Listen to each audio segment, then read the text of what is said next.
Atëherë jemi edhe me kryetrajnerin e skuadrës së Rahovesit.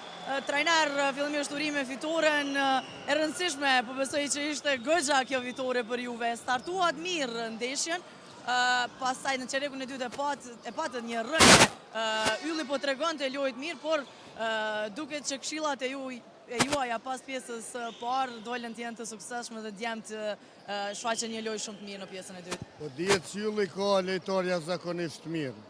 Dihet që ka stafin teknik të mirë, e eroj këtij djalit e ndritit i cili ka bën një punë të mirë, po ndonjëherë edhe fati nuk është në anën e ekipës më të mirë.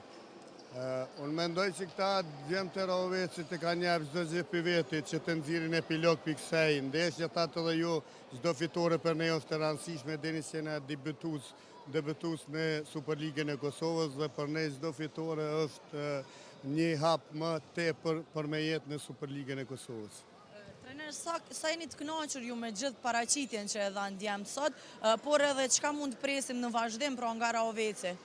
Po, ne sonte kemi pas edhe dy lojtarë të cilët nuk kanë qenë pjesë e këtij klubi, të cilët kanë qenë më herët dhe mendoj që në ato pozita numër 4-5 kena pas deficit, po edhe sonte.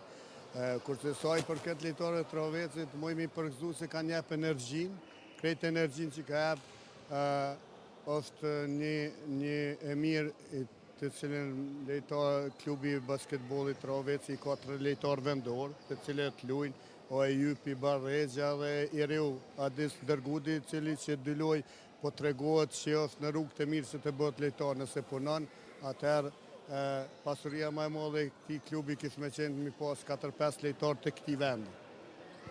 Trajner, për shfrytëzoj rastin teksa ju kam këtu, t'ju uroj edhe për përzitën e përzgjedhësit.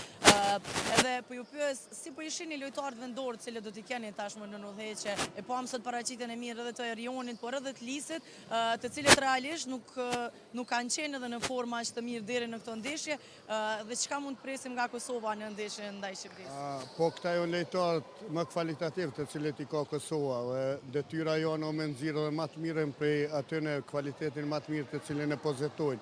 Është e pa diskutueshme që lojtarët kosovar kanë kvalitet dhe mendoj që edhe në ndeshjen kundër Shqipërisë do të tregojnë atë që dinë dhe besoj në epilog pozitiv prej asaj ndeshje. Faleminderit shumë trajner. Sukses edhe në vazhdim. Atëherë për pak çast do të jemi edhe me Endrit Elçani.